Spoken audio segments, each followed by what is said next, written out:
생명의 기회를 주라. 지난 13일 IS 극렬 분자들이 프랑스 파리에서 테러를 저질렀습니다. 거듭 설명드리면 IS라 함은 시리아 땅, 이라크 땅을 점령하면서 국가 행세를 하는, 스테이트 행세를 하는 이슬람 테러 집단입니다. 그래서 이슬람 스테이트 IS입니다. 8군데에서 테러가 발생해 무려 130여 명의 사망자가 생겼습니다. 마지막 바타클랑 콘서트장에서만 90여 명이 사망했습니다.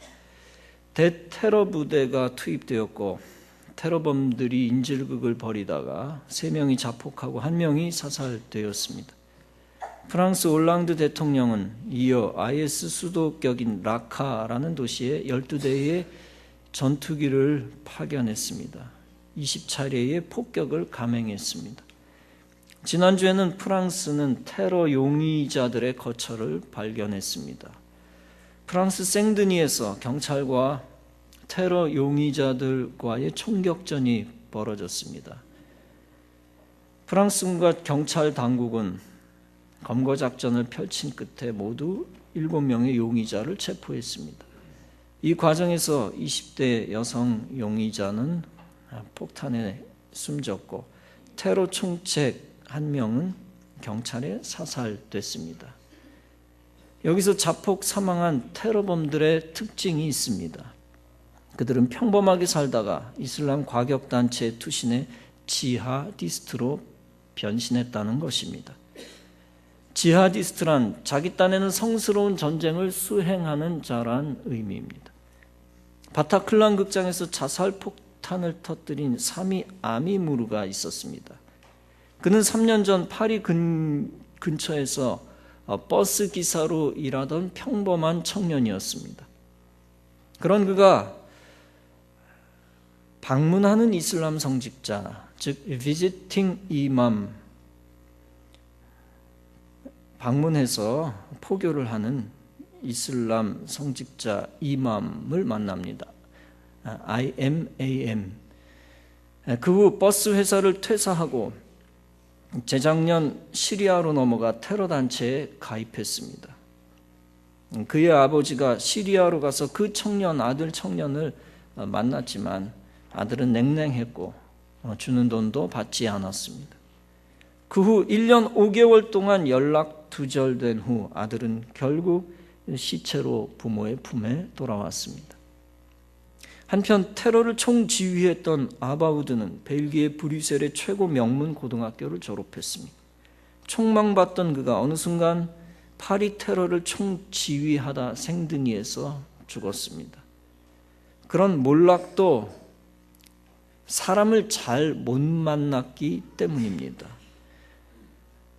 방문하는 이슬람 성직자 이맘들은 서구화된 젊은이들을 빠른 속도로 세뇌시킨다고 합니다.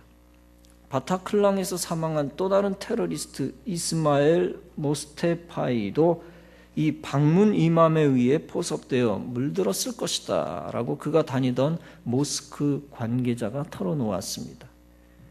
그렇게 포섭되니까 자기 5살 자식도 버리고 시리아로 가서 IS 밑에서 군사훈련을 받은 것입니다. 포섭된 자들은 참수하는 장면을 견학한 다음 직접 처형을 집행하기도 했습니다.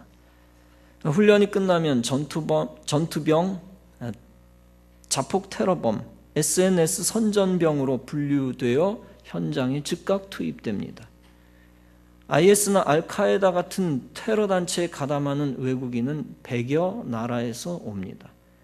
그들의 숫자는 2만 5천 명이며 비공식적으로는 3만 명이 넘습니다. 그중 한 사람이 바로 옆 독산동에서 살았던 한국 학생이고 얼마 전 폭격에 의해 사망했습니다. 그들이 이슬람 성직자 이맘에게 포섭된 것은 마귀에게 포섭된 것입니다. 특히 중요한 마귀 역사가 있습니다. 바로 인질들을 참수하며 훈련을 받는 것입니다. 그들이 사살당하든 자폭하든 죽음에 이르는 것은 인생을 망치는 비극입니다. 그들이 어떻게 스스로 자살 테러를 할 정도로 세뇌당할 수 있었을까요? 마귀가 사기치는 잘못된 사상을 주입했기 때문입니다. 성전을 치르다가 죽으면 저 세상에서 처녀들과 부귀 영화를 많이 제공받는다는 사상 때문입니다. 테러 단체는 남자들만 유혹하는 것이 아닙니다. 많은 여자들을 유혹하고 포섭하여 결혼시키고 방패막이로 삼습니다. 그 마귀의 말에 속아 넘어가 목숨을 잃어버리는 것은 저주라고 말할 수 있습니다. 그런데 그보다 더 비극적인 저주는 그 마귀의 말과는 정반대로 그들이 영적 저주를 받는다는 것입니다. 마귀의 거짓말에 자폭한 후 그들은 천국은커녕 다 지옥에 들어가는 것입니다. 그러므로 그 어떤 인생도 절대 IS의 이맘 같은 사람의 말에 속아 넘어가서는 안 되는 것입니다.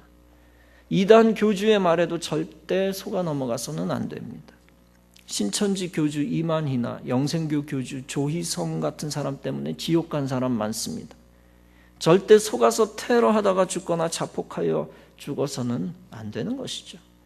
일단 속으면 심령의 마귀가 틈타 가장 평범한 사람도 가장 사악한 사람으로 변모하게 되는 것입니다. 일단 속으면 구원의 기회는 없고 죽음의 기회만이 기다리고 있습니다. 여러분, 이처럼 마귀는 인생들에게 죽음의 기회를 제공합니다. 저주의 기회, 마귀 종교에 의한 가정 파탄의 기회를 제공합니다. 그리고 증오의 기회, 범죄의 기회, 살인의 기회, 자살, 자폭의 기회를 제공합니다.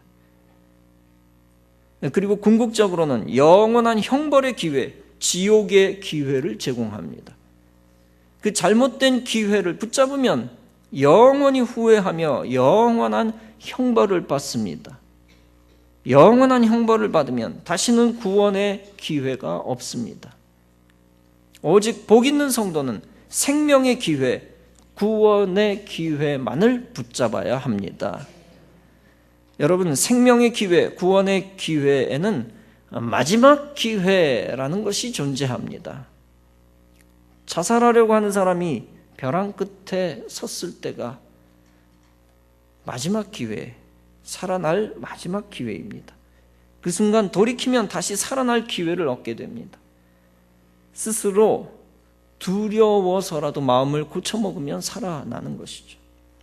누군가가 죽지 말라고 사정했을 때 그 말에 감동받고 돌이키면 살아날 기회를 얻게 됩니다. 그러나 마지막 생명의 기회를 저버리면 영원히 생명의 기회는 다시 오지 않습니다. 벼랑에서 발을 떼는 순간 생명의 기회는 다시 오지 않습니다. 구원의 기회도 마찬가지입니다.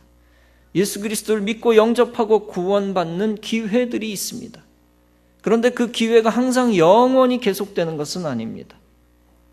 열차를 탈 때 막차가 있듯이 구원의 기회도 마지막 기회라는 것이 존재합니다.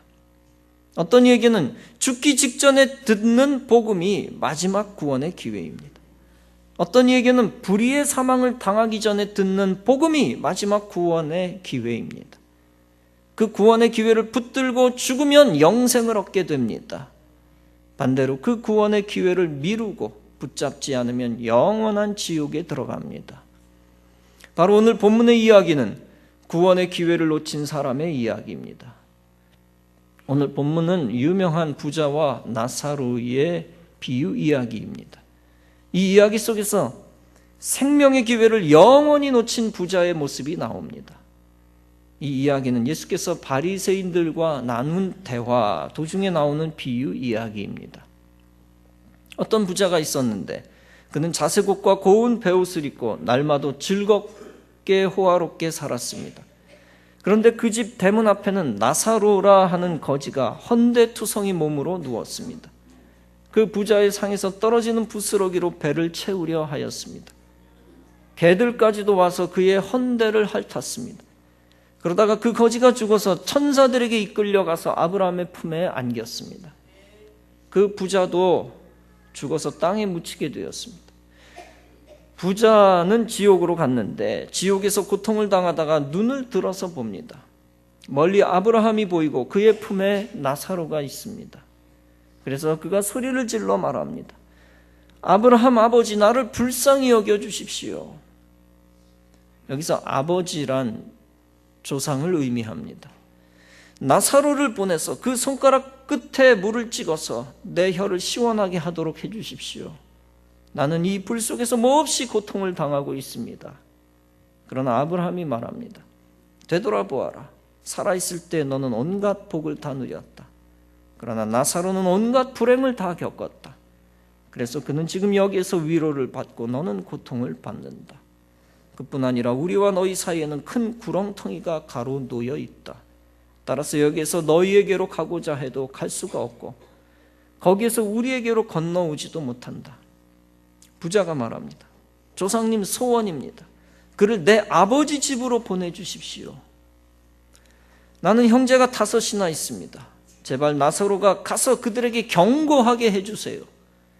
그들만은 고통받는 이곳으로 오지 않게 해주세요. 그러나 아브라함이 말합니다. 그들에게는 모세와 예언자들이 있으니 그들의 말을 들어야 한다. 부자가 말합니다. 아닙니다. 아브라함 아버지 조상님, 죽은 사람들 가운데서 누가 살아나서 그들에게 가면 그들이 회개할 것입니다. 아브라함이 그에게 말합니다. 그들이 모세와 예언자들의 말을 듣지 않으면 죽은 사람들 가운데서 누가 살아날지라도 그들은 그의 말에 귀를 기울이지 않을 것이다. 여러분, 이 비유의 이야기의 핵심은 무엇입니까? 그것은 이 땅에서 회개할 기회는 이 땅 위에서만 있다는 것입니다. 죽고 나면 더 이상 그 같은 기회가 없어진다는 사실입니다. 그 사실을 보여주는 것입니다. 죽음에 의해 결정된 천국과 지옥은 어느 누구의 권세와 능력으로도 변경시킬 수 없다는 사실을 보여주는 것이 이야기의 핵심입니다. 그러므로 연옥에서 천국으로 이동한다는 가톨릭 교리는 성경에 위배되는 사상입니다. 살아있을 때 죽은 사람과 교통한다는 말은 사단이 사기치는 말입니다. 모세와 선지자들에게 들으라고 하는 말은 그들의 말씀을 듣고 행하라는 것입니다. 하나님을 믿고 하나님 뜻대로 살라는 것입니다. 이 이야기는 부자는 무조건 지옥 가고 거지는 무조건 천국 간다는 이야기가 아닙니다. 그런 메시지를 담고 있는 비유가 아닙니다.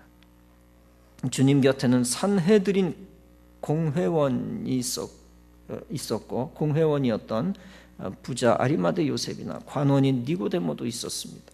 로마의 백부장이나 유력하고 부유한 여자들도 많이 있었습니다. 다만 가난한 자들이 갈급한 마음으로 주님께 다가왔고 주님께서 긍휼히 여기신 것입니다. 본문에는 부자가 큰 악행을 저질렀다는 말씀도 없습니다. 그렇다고 나사로가 하나님을 경외하며 주님을 위해 대단히 헌신했다는 이야기도 구체적으로는 없습니다. 그러나 부자는 구원에 합당하지 않은 자요, 나사로는 구원에 합당한 자로 등장합니다. 여기서 부자는 예수님이 문제시하는 바리새인을 1차적으로 비유하고 있습니다. 바리새인은 예수님의 말씀을 받아들이지 않았고 온전히 하나님 뜻대로 살지 않았습니다. 더 나아가 부자는 예수님의 천국 복음과 지옥 교리를 받아들이지 않는 불신자를 의미합니다. 본문이 암시하는 부자의 본질은 무엇입니까? 부자는 살아생전에 모세와 선지자들이 말한 하나님의 심판을 믿지 못했던 자였다는 것입니다. 또한 그의 죄를 대속하실 구속자가 필요하다는 것을 인정하지 않았다는 것입니다. 또한 부자란 하나님 나라를 모르고 세상의 탐욕 속에서 믿음 없이 산 사람을 의미합니다. 반대로 거지 나사로는 바리새인과 대별되는 하나님이 도우시는 자임을 암시합니다. 나사로라는 이름 자체의 의미가 그렇습니다. 나사로는 하나님 나라를 알고 세상에 속하지 않은 경건한 사람을 의미합니다. 하나님 나라를 알고 예수 믿고 회개하여 하나님과 아브라함의 품에 안길 자격을 갖춘 자를 의미합니다. 살아있었을 때 의를 위해 핍박을 받고 의를 위해 고통을 받고 세상 죄악에 속하지 않은 자를 의미합니다. 살아있었을 때 이미 회개의 기회를 붙든 자이고 구원에 합당한 존재임을 의미합니다. 그래서 그가 죽었어도 천국에 합당한 존재가 되었음을 비유하고 암시하고 있는 것입니다. 그에 반해 이미 부자는 죽었기 때문에 구원의 기회를 놓쳤습니다. 부자가 살아생전에 제일 중요한 것은 회개와 구원에 합당한 믿음이었다라고 하는 사실을 죽은 후에 깨닫습니다. 아버지 아브라함이여, 만일 죽은 자에게서 그들에게 가는 자가 있으면 회개하리이다. 그는 나사로를 지상에 살고 있는 형제들에게 보내달라고 간청합니다. 죽었던 나사로가 그들에게 나타나서 증언하면 형제들이 그 말을 믿고 회개할 겁니다 라고 말합니다. 회개하지 않아서 자신이 고통의 자리에 있다는 것을 알았다는 것이죠. 부자는 죽은 뒤에 영원한 삶이 존재하는 것을 목격했습니다. 그러나 죽은 후에 목격한 것은 중요하지 않습니다. 죽은 후에 진리를 목격한 자에게는 구원의 희망이 없습니다. 그러면 누구에게만 구원의 희망이 있습니까? 바로 죽기 전에, 살아생전에 진리를 미리 아는 자에게만 구원의 희망이 있음을 믿으시기 바랍니다. 복음을 듣고 천국 소망 갖고 예수 믿고 회개하고 구원의 선물을 받은 자에게만 구원의 희망이 있는 것입니다. 죽고 난 후 멸망 속으로 들어간 부자는 모든 것을 알아차리고 자포자기합니다. 심판에 던져진 부자는 자신이 왜 지옥에 떨어지게 되었는지를 명확하게 알고 있었습니다. 아브라함을 소리쳐 부른 부자는 자신을 거기서 구해달라고 하지 않았습니다. 단지 혀끝에 물을 죽여 잠시라도 시원하게 해달라고 구할 뿐입니다. 마태복음 25장에서 예수님은 마지막 심판날에 관한 말씀을 하십니다. 또 왼편에 있는 자들에게 이르시되 저주를 받은 자들아, 나를 떠나 마귀와 그 사자들을 위하여 예비된 영원한 불에 들어가라. 영원한 불은 본래 마귀와 그 사자들을 위해 만들어진 곳이라는 것을 알 수 있습니다. 마귀의 일에 동조하고 하나님을 대적하는 자를 위해 준비된 곳입니다. 그리고 이 땅에서 하나님을 배격하고 자기만을 위해 모든 것을 누리던 자들이 가게 된 곳입니다. 구세군의 창시자 부스 대장은 신학교 졸업식 때 다음과 같은 권면을 했다고 합니다. 하나님께서 졸업생 여러분들을 마음대로 할 수 있는 권한을 내게 허락하신다면 나는 여러분에게 신학 공부를 더 시키지 않고 24시간만 지옥에 보내서 체험하게 할 것입니다. 여러분, 부스 대장의 이 말이 무슨 뜻입니까? 바로 죽음 이후의 사실을 미리 안다고 하는 것이 중요하다는 겁니다. 그리고 그 사실을 알았으면 반드시 알려주고 멸망을 벗어날 복음의 기회, 살아날 기회를 주어야 한다는 것입니다. 죽고 난 후에 생명의 기회가 없음을 알고 불신자들은 반드시 복음을 살아있을 때 받아들여야 합니다. 동시에 그 사실을 알고 이미 복음을 믿고 구원받은 자들은 생명의 복음을 나누어 주어야 합니다. 생명의 기회를 우리의 가족들이 죽기 전에 나누어 주어야 합니다. 또한 수명 다하기 전에 복음을 듣고 예수 믿도록 기회를 주어야 합니다. 또한 구원의 기회를 붙들 수 있도록 교회로 초청해 복음 들을 수 있는 기회를 주어야 합니다. 한마디로 천국 생명을 얻을 수 있는 기회를 살아생전에 그들에게 주어야 합니다. 생명의 기회를 주는 것은 성도의 의무입니다. 왜냐하면 그것은 하나님의 명령이기 때문입니다. 마가복음 16장은 말씀합니다. 너희는 온 천하에 다니며 만민에게 복음을 전파하라. 디모데후서 4장은 말씀합니다. 산자와 죽은 자를 심판하실 그리스도 예수 앞에서 그가 나타나실 것과 그의 나라를 두고 엄히 명하노니 너는 말씀을 전파하라. 때를 얻든지 못 얻든지 항상 힘쓰라. 마태복음 28장은 말씀합니다. 너희는 가서 모든 족속으로 제자를 삼아 아버지와 아들과 성령의 이름으로 세례를 주고 내가 너희에게 분부한 모든 것을 가르쳐 지키게 하라. 사도행전 1장은 말씀합니다. 오직 성령이 너희에게 임하시면 너희가 권능을 받고 예루살렘과 온 유대와 사마리아와 땅끝까지 이르러 내 증인이 되리라 하시니라. 즉 구원받은 사람들은 세상 어디서든지 복음의 증인이 되어야 한다는 것입니다. 또 에스겔 3장은 말씀합니다. 인자야, 내가 너를 이스라엘 족속의 파수꾼으로 세웠으니 너는 내 입의 말을 듣고 나를 대신하여 그들을 깨우치라. 가령 내가 악인에게 말하기를 너는 꼭 죽으리라 할 때에 네가 깨우치지 아니하거나 말로 악인에게 일러서 그 악한 길을 떠나 생명을 구원케 하지 아니하면 그 악인은 그 죄악 중에서 죽으려니와 내가 그 핏값을 네 손에서 찾을 것이라.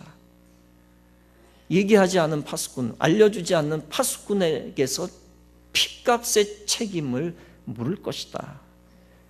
이처럼 생명을 구할 책임 있는 자가 생명 구원의 기회를 제공하지 않으면 핏값의 책임을 져야 한다는 말씀입니다. 중국의 해군 제독이었던 첸이라는 사람이 있었습니다. 그가 캔톤이라고 하는 곳에서 한 부흥회에 참석하게 되었습니다. 그는 그곳에서 설교를 듣고 큰 감동을 받아 예수 믿기로 결심했습니다. 그래서 나눠주는 결심 카드에 이름을 적어내려고 했습니다. 그때 곁에 있던 보좌관이 말했습니다. 뭐가 그렇게 급하십니까? 나중에 천천히 적어내시지요. 그래도 첸 제독은 그 말을 뿌리치고 펜을 꺼내 그리스도를 나의 구주로 모셔드립니다 라는 글 밑에 주소 성명을 쓰고 사인을 했습니다. 예배가 끝나자 그 부흥회 장소에서 나오는데 한 군인이 밖에서 첸 제독을 기다렸습니다. 그러다 총을 쏘아서 첸 제독은 그 자리에서 쓰러져 숨을 거두고 말았습니다. 첸 제독은 그 순간 외에는 기회가 없었던 것입니다. 만일 그가 옆에 있는 사람의 권고를 듣고 기회를 놓쳤다면 영원한 형벌 속에 들어갔을 것입니다. 그러나 그는 옆에 있던 사람의 권고를 뿌리치고 예수 그리스도를 구주로 모셨기 때문에 구원의 기회를 붙잡은 것입니다. 레미제라블을 쓴 유명한 빅토르 위고는 이렇게 격언을 남겼습니다. 인간이 사용할 수 있는 모든 자원 가운데서 가장 강력한 자원은 기회라는 자원이다. 여러분 거듭 말씀드리지만 전도자 입장에서도 생명을 전하는 기회를 정확히 제공해야 합니다. 찰스 비 하워드 박사라는 사람이 있었습니다. 그는 청년 시절 회심을 했습니다. 그런데 어느 날 어떤 여인이 박사에게 찾아와서 남편에게 그리스도를 알려달라고 했습니다. 그 여인의 남편은 죽어가고 있었기 때문입니다. 그래서 하워드 박사는 그에게 찾아가서 여러 가지 이야기를 해주고 나옵니다. 그때 그 죽어가는 남자의 아내가 이렇게 말합니다. 당신은 중요한 것을 빠뜨렸습니다. 그의 영혼에 관한 것을 왜 말해주지 않았습니까? 그때 그는 이렇게 변명하며 떠났습니다. 나는 얼마 전에 회심을 한 사람입니다. 나 자신이 막 회심을 한 사람이기 때문에 내가 그런 것까지 말하기가 어려웠습니다. 그렇지만 내일 다시 와서 그분에게 구원에 관한 것을 말씀드릴 것을 약속합니다. 그런데 그날 밤에 그 남편은 숨을 거두고 말았습니다. 그 죽음의 사건 후에 하워드 박사는 큰 회한을 갖게 되었다고 고백하고 있습니다. 여러분 그렇습니다. 구원의 기회뿐 아니라 구원 생명을 제공할 기회도 항상 열려 있는 것이 아닙니다. 그 기회가 열려있는 지금이라는 시간이 바로 유일한 기회인 것입니다. 그래서 디모데후서 4장은 말씀합니다. 너는 말씀을 전파하라. 때를 얻든지 못 얻든지 항상 힘쓰라. 또한 로마서 10장은 말씀합니다.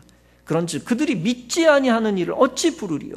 듣지도 못한 일을 어찌 믿으리요? 전파하는 자가 없이 어찌 들으리요? 보내심을 받지 아니하였으면 어찌 전파하리요?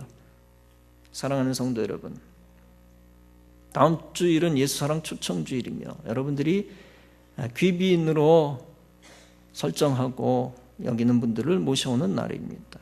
여러분이 생각하는 귀한 손님을 한 달 후에 모시고 와야 되겠다라고 미루지 마십시오. 6개월 후에 다음 초청주일에 모셔오겠다는 생각도 철저히 버리십시오. 오직 생명의 기회는 다음 주밖에 없다는 심정으로 모셔오시기 바랍니다. 일생 들을 수 있는 복음의 기회를 다음 주에 반드시 교회에서 제공해 주시기 바랍니다. 다시 말하면 생명의 기회, 천국 시민 되는 기회를 반드시 다음 주에 제공해 주시기 바랍니다. 그 복음을 듣고 영접하거나 거부하는 것은 당사자의 몫입니다. 그러나 그 기회조차 주지 않는 것은 이미 생명 얻은 자에게 있어서 엄청난 직무유기입니다. 절박한 마음으로 초청해 오실 것입니다. 내가 생각한 손님들이 외람되지만 다음 주 지난 다음에 죽어버릴 수 있다라는 절박한 마음으로 그들에게 다가가야 합니다. 그 마음으로 귀한 손님들을 모셔올 때 하나님이 그 영혼을 관리하기 시작하실 것입니다. 그리고 놀라운 생명의 기회를 주시고 감화의 기회, 하나님 만나는 기회를 주실 것입니다. 여러분이 사용할 수 있는 최선의 자원을 지금 사용할 것입니다.